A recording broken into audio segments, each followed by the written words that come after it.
To safeguard IoT devices, it's important to implement a zero trust security model and strong defenses against malware. The zero trust model operates on the principle of never trust, always verify. Unlike traditional security models that assume everything inside an organization's network can be trusted, this model treats all network traffic and access attempts as untrusted.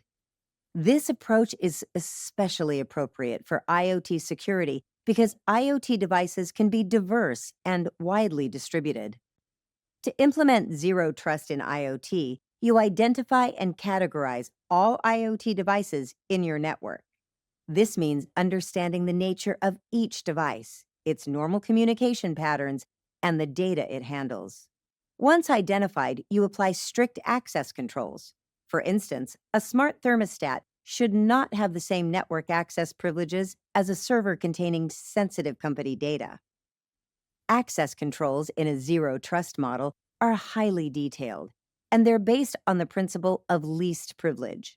This ensures that devices have only the necessary permissions to perform their intended functions. Another key aspect of zero trust is continuous monitoring and validation.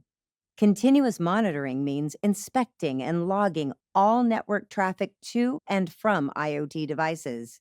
You look for anomalies that might indicate a security breach. A sudden spike in data transfer from a smart sensor could signal a compromise.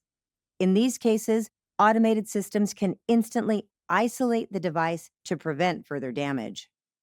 It's important that all IoT devices are running up-to-date firmware. Manufacturers often release updates to patch vulnerabilities.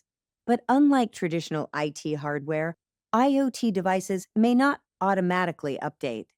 In a smart factory scenario, you check industrial IoT devices regularly for firmware updates, which are critical in preventing known exploits.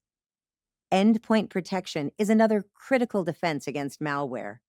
Traditional antivirus solutions may not be suitable for IoT devices because of their limited processing power and storage. In this case, you can deploy lightweight endpoint protection solutions specifically designed for IoT. These solutions can detect and block malware activities at the device level.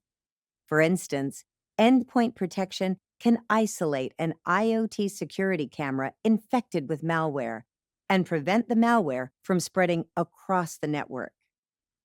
Network segmentation also plays a role in defending IoT devices against malware.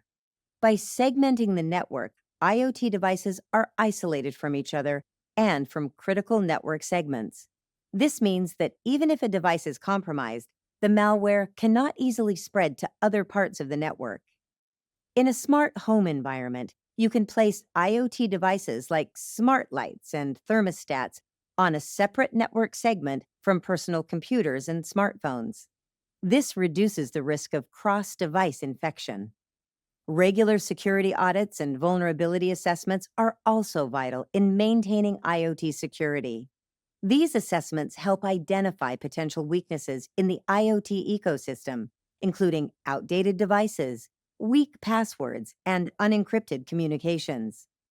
When you've identified weaknesses, you can implement remediation measures, like replacing obsolete devices or enforcing strong encryption.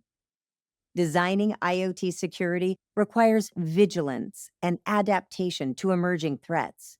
If you embrace a zero trust model and implement defenses against malware, you can significantly enhance the security of your IoT devices and protect against cyber threats. You have completed the Knowledge City course Implementing IoT Security. We've explored key IoT policies and compliance issues. We looked at the value of education on IoT and how to design an effective education program. We explored how to enhance IoT security using advanced tools, technology, and AI. And we discussed designing IoT security by implementing zero trust and defending against malware.